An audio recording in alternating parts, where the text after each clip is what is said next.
Okay, shalom, shalom, you guys. Man, this is a difficult video to do. But what I was trying to get into is the history of iniquity, right?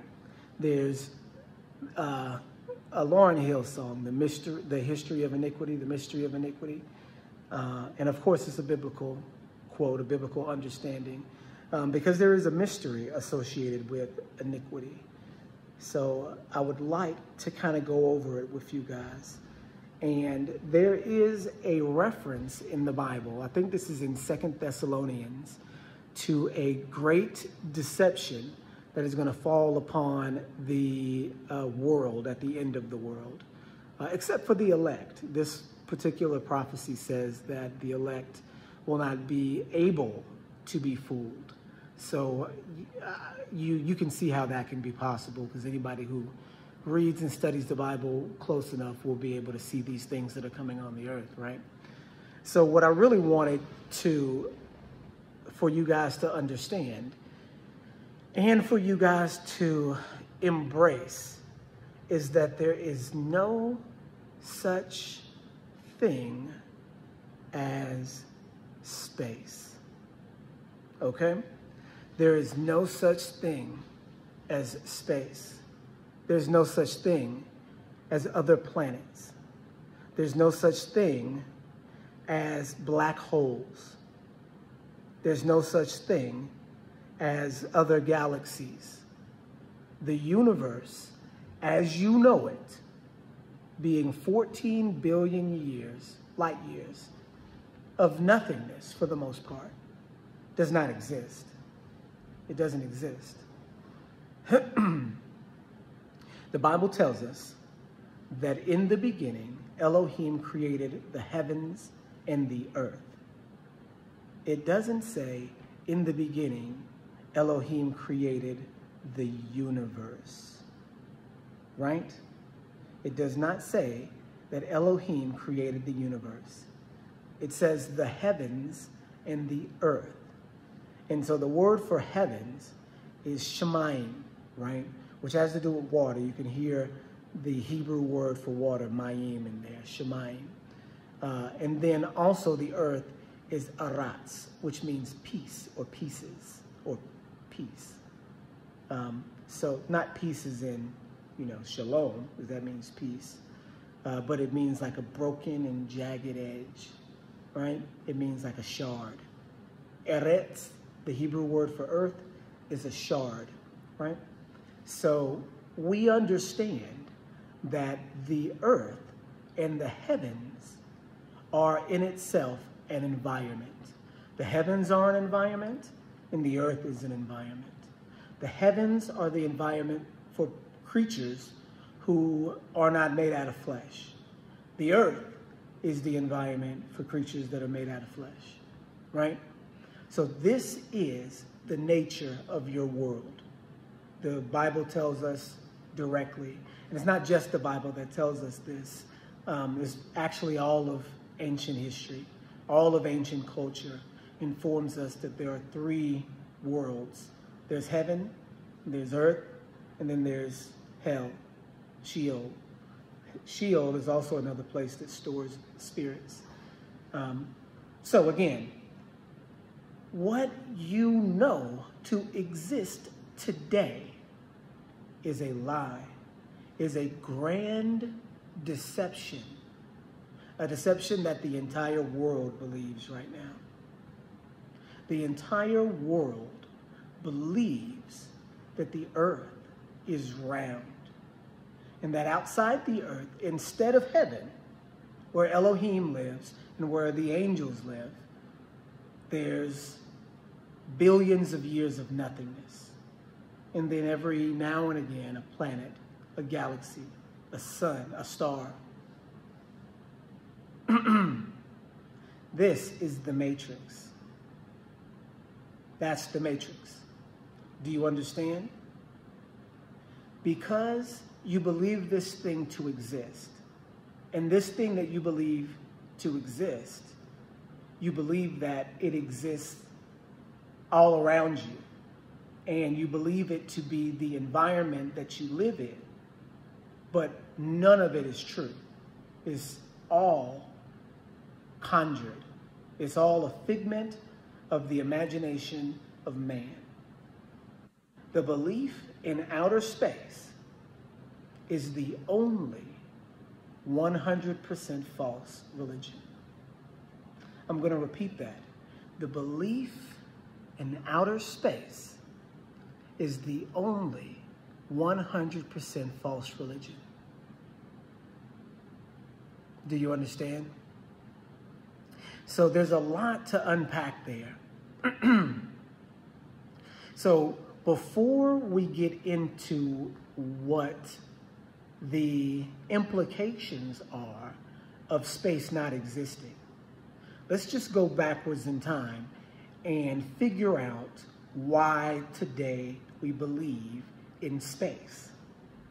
Because it's important to understand why we believe things that we believe today and how such a grand deception, such a great lie, could take hold in such a way that the entire world now believes this lie, this huge lie. And there's only one way that that could happen. There's only one way that this could happen. The only way that the world could believe a lie in such a way is if the Israelites are enslaved and had their memory stolen. Now, I'm going to repeat that. And I want you to understand it for what it is. And I'm going to explain, but just bear with me.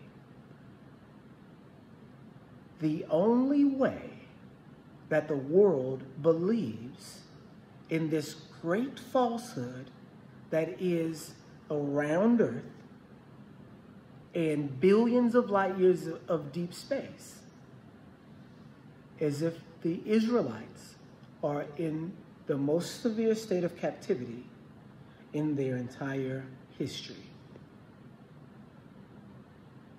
Now, why would I say that? Well, you can go to Romans chapter 3, and I haven't looked at this, so it might not be Romans chapter 3.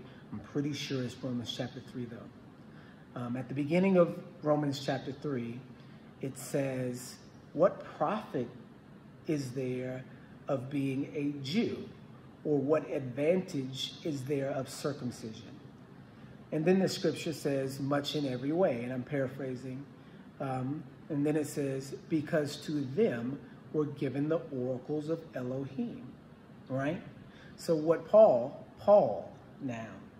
who is, according to Christian theology, the real author of the religion, you know, of course, they believe that Jesus is the name that they should worship and that he is the leader of the religion. In Christianity, it's Paul's religion that is most widely represented.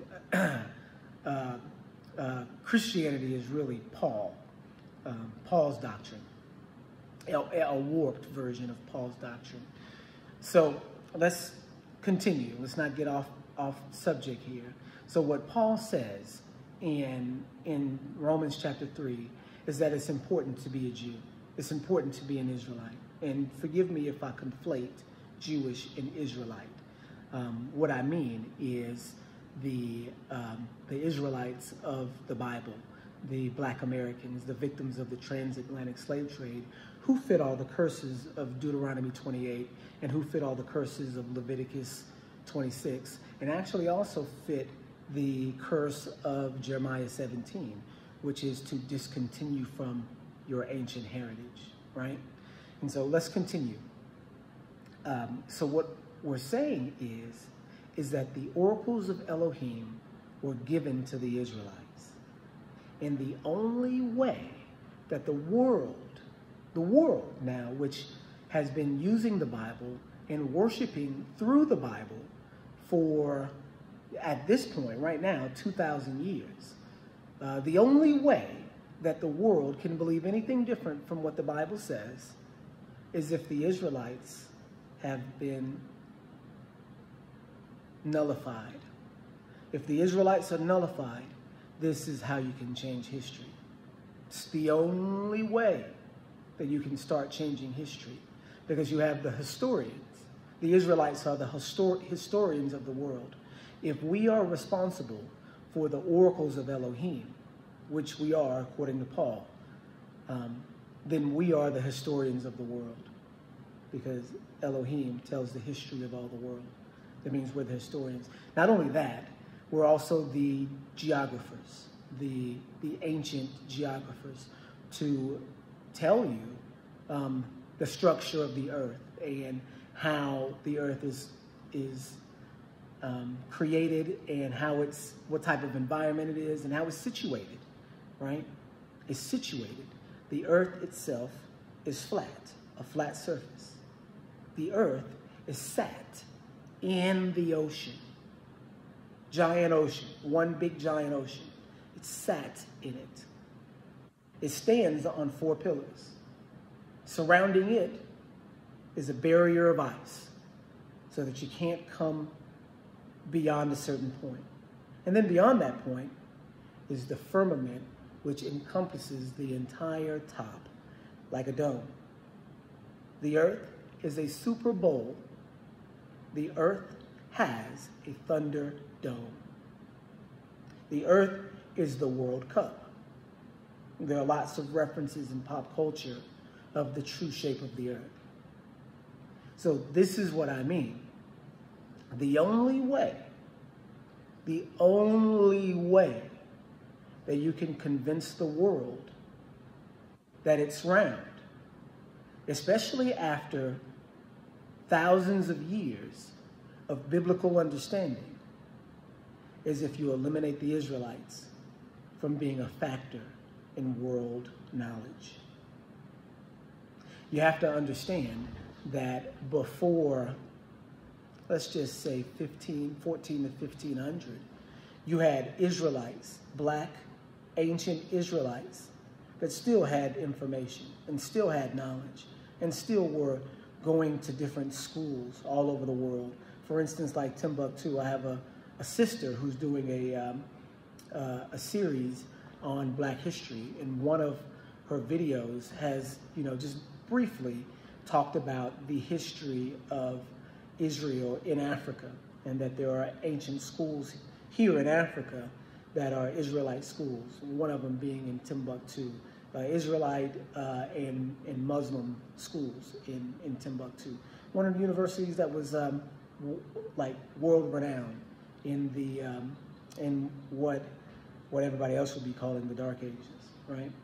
So the information that the Israelites held, they held it all the way up until about 1400 AD, about 600 years ago, when we began to be expelled from Europe during the Inquisition, right? And this sister also goes into some of that too. So we are expelled from Europe and sent into Africa in the 1400s. Around this same time, a generation later, the 1500s, we start to have, quote unquote, a scientific revolution, right? The other thing that happens in that same time period is it's the Renaissance period, where there's a lot of commissions. The De Medici family in Italy commissioning lots and lots of artwork, and all the artwork depicting European-style Israelites. Do you see what I mean? European Jews, like a white Jesus, a white Moses, a white Isaiah, a white, Jeremiah, all of the artwork that we see associated with our historical biblical figures, our ancestors, are commissioned from this time period when the Israelites are being expelled from Europe.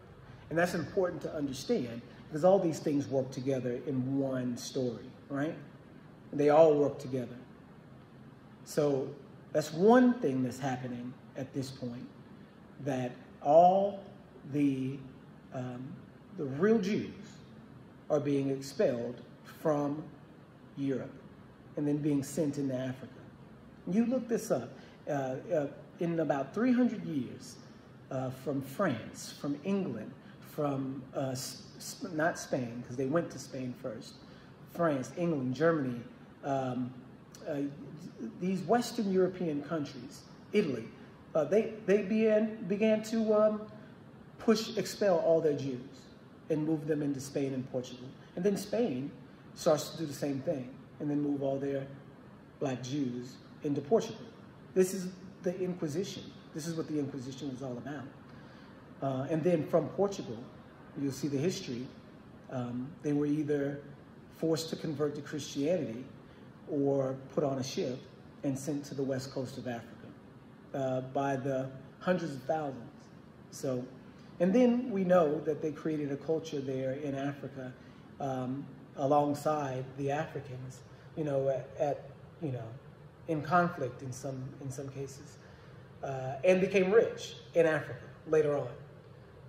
So here we have the storyline of history where European culture is starting to expel ancient Hebrew culture from Europe, because we had been in Europe for 1,000 years by that time, since the Roman Empire. So expelled from that area, and not in Europe as white people, like in Europe black, because Europe used to be black. So Europe doesn't start to become white until, 400, 500, 600 AD, when the Vandals and the Visigoths start to come and invade this area. The Ingles and all of these, Eastern European tribes or Germanic tribes that swooped down and started to conquer the ancient Middle East, North Africa, and Europe. So we understand that during this time, that this group of people, these Germanic people, the Angles, in specific the Saxons, start to, develop their own culture and start to take over, right? They start to take over all of Europe, start to take over all of the northeastern Middle East, and began to change history, culminating when the Jews, the ancient black Jews, were forced out and sent into West Africa, right? And so once that happens, and please, if I get off subject here, I'm going to get back on the subject to try to get through this whole thing, because it's a lot of information. So just hang with me. So you now have, in the 1400s, in Spain and Portugal, 14, 15, 1600s, in Spain and Portugal, and in all of Europe, a completely white area where now you've managed to homogenize all of these regions, right? This is the takeover of Europe. So what happens from that point, they realize that now we have control over this history and we can begin to change it. And so like I was beginning to say before, this is when the Renaissance period occurs, and you have all of this artwork that is commissioned and is changing the complexion of ancient historical figures that have always been black, historically been black. If you go to Orthodox churches in Eastern Europe, in Ethiopia, in Catholic churches, you'll see black depictions of Israelites, black Mary, black Yahusha, black disciples. I mean, all black, like completely black.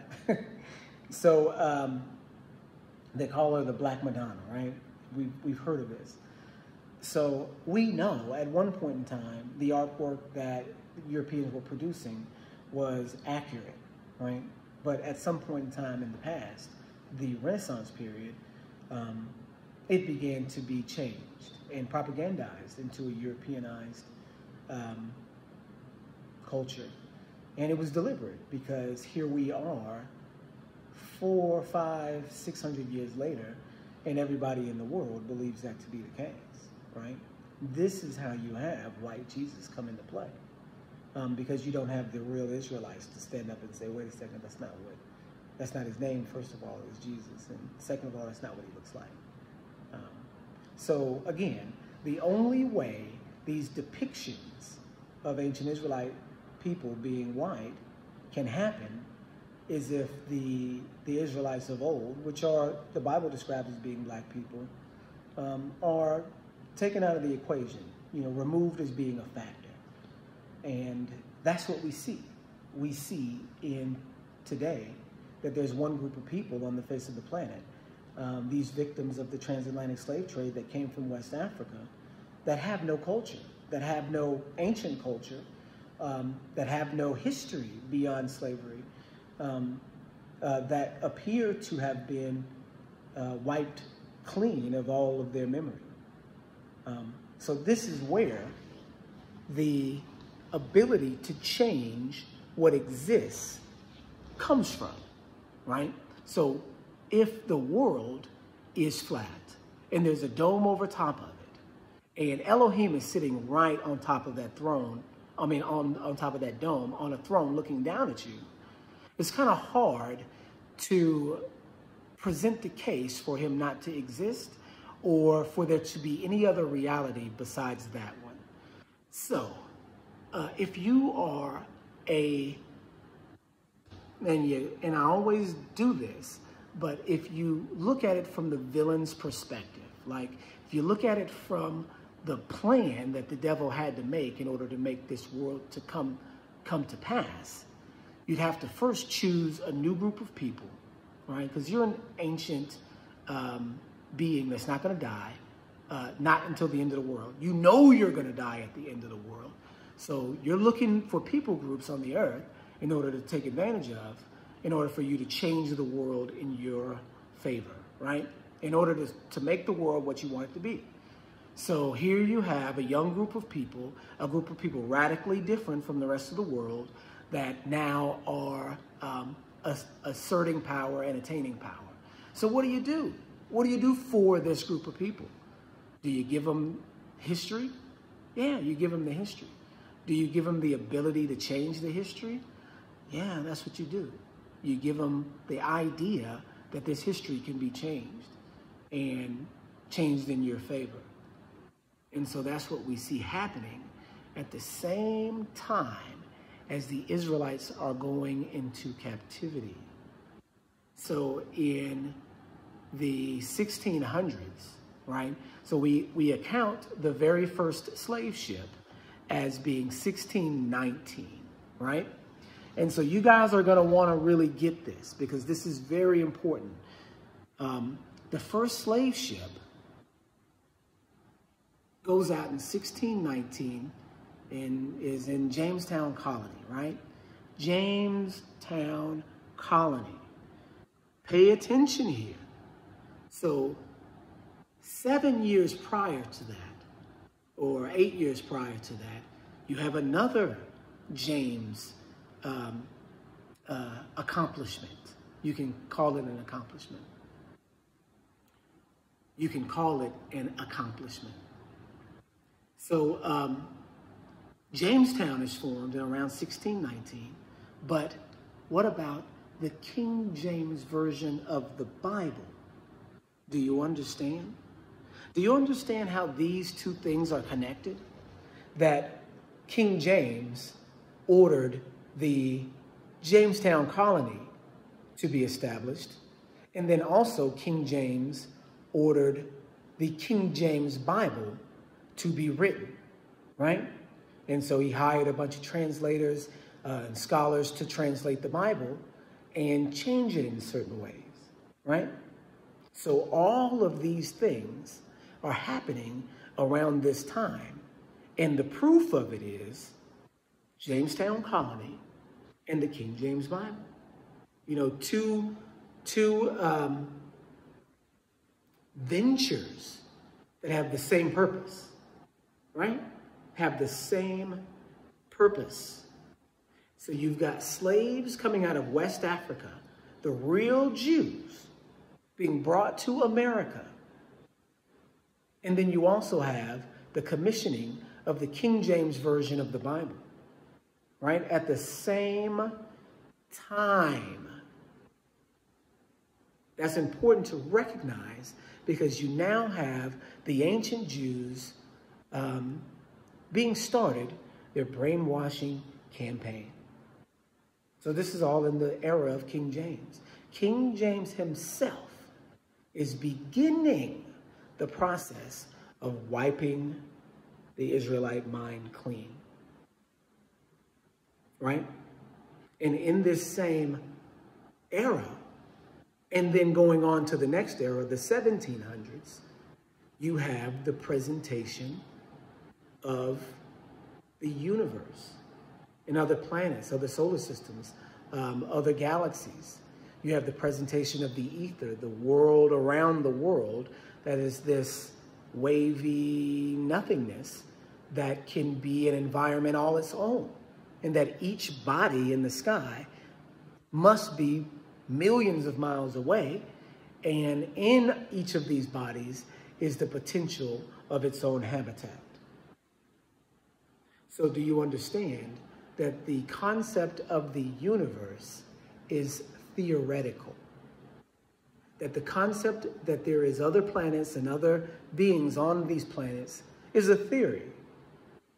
It's a false theory. And that false theory can only be presented to the world if the historians of the world are in prison. If the historians of the world don't know their job. If the historians of the world don't know that they're the historians of the world. That's the only way that something like this could happen, right? And you have to look at it logically like that, because this is the evidence that we have in history. These are the pieces that Yah gives us in order to figure out what's going on, right? So all of these different conspiracies, that the earth is flat, that, you know, Jesus is black, and that the Americans are really Israelites, the African Americans are really Israelites, are all connected. That America is really Babylon and run by the devil. All of these things are connected. It's one story. And it's a story that the Bible has already outlined from the beginning.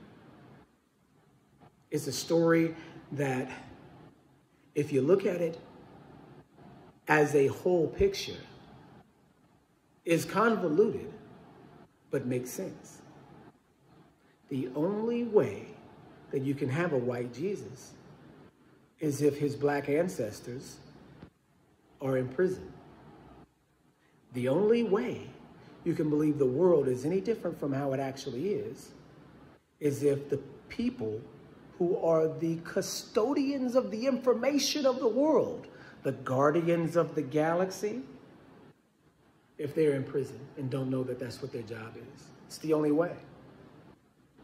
So the fact that the Israelites are in captivity in Babylon and have been there for 400 years, and the theories of science and space exploration and other planets and gravity have also been around for about 400 years, start to be formulated 400 years ago.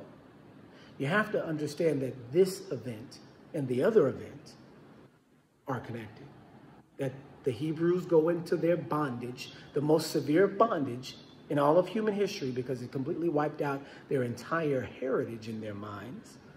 The most severe bondage in human history. And then a false narrative, a matrix of the universe, of the world. They come out at the same time. That means one cannot be done without the other. It's why you have white Jesus, because black Yahusha and his brethren are locked up, right? It's the reason you have round earth, because the men who were supposed to keep the information of Yah and present it in a way that everybody would understand and defend it, are in prison. It's the only way that this happens. It's the only way that you can get people to believe in all of this craziness is if the defenders are gone. And we are. You have this replacement people, these Jewish people that don't even promote their own history. If this is their real history, why don't they promote it? They promote science, right? Albert Einstein, right? That's their hero, Albert Einstein. Because it's not their history. They actually have another history. And they all know it, right? And here's the other thing, and this is my last point to make with this. You cannot have aliens in a world designed by Yah. With the dome over top, with the earth being flat, with the heavens outside of the dome, there's no space for aliens in that. There's no other planets that aliens can come from. There's no ancient wisdom or knowledge that aliens can give to you if the earth is flat and there's a dome over top of it. Do you understand? Do you understand that the concept of the alien invasion cannot happen if the world is flat and there's a dome over top of it? Do you understand that the concept of the alien invasion, an enlightened being from another planet coming to Earth to either conquer it or be king of it, I mean, I guess that's no different thing, to either tear it down or build it up, is the same concept of the Antichrist. It's the same concept of Revelation 13. It's the same concept, that there will be something that comes from heaven or from man, or to be half heaven, half man, that is able to do wonders and miracles and fool the very elect if it were possible. That this scenario of the alien invasion that really everybody's already waiting for, especially with these spy balloons and these UFOs that we've seen during this week. You get to see online some of the crazies come out. Oh, we're waiting for the aliens. Here come the aliens. We're waiting on them. We're happy to see them. And every person in the world believes that maybe these aren't aliens or whatever that's in the sky, but believes it's possible. Everybody. And this would not be the case if the Israelites knew who they were. Because in a heartbeat, oh no, these guys that are coming are not real, because the firmament is there. There can't be any space because there's a firmament. Do you see that these lies that they're telling, they wouldn't be able to get away with if the policemen were there, the Israelites? And so now, as Israelites, we've got to hold on. We've got to guard those commandments. We've got to guard them. And Yah commanded that the firmament divide the waters that were in heaven from the waters that were in the earth. That's the commandment. It's not a commandment that he gave to us. Let there be a firmament. It's a commandment that he gave, though. And so that commandment, the world breaks, because they don't recognize that he commanded there to be a solid firmament in the sky. They don't recognize that. They pretend as if that doesn't exist. And they've given you this matrix-style world with a universe and open space and all of this other crap to live in instead of the real one. Do you understand? Do you understand this is how you're in the matrix? Because of your belief, not that you're in a capsule somewhere and you're waking up from a dream, but that you believe in your waking reality that you're somewhere that you're not. Do you understand? And then because you believe in this thing, now the Antichrist has the ability to come to earth in the end of days and persuade you, because you think he's an alien and he's from another planet and he must be smart. All right, like Superman, right? Right? You have to understand that these concepts have been given to you, that it's programming, that you've already been programmed from birth to believe in the Antichrist appearance and coming and be ready for it. And the only way that that's possible, the only way that that is possible at all, is if the Israelites that are in Israel right now are not the real guys, and that there is another huge group of Israelites who are somewhere in captivity and must not have a voice, an army, or a history. And guess what? I guess that's it. So if you guys want to go back over this and look at all of these different points and where we start in the 12 and 13 and 1400s to where we get to today, and how that an entire world can be brainwashed and that it can only happen in this one way, then you'll understand, what to do next. You see what I'm saying? Okay, that's enough. Shalom, shalom.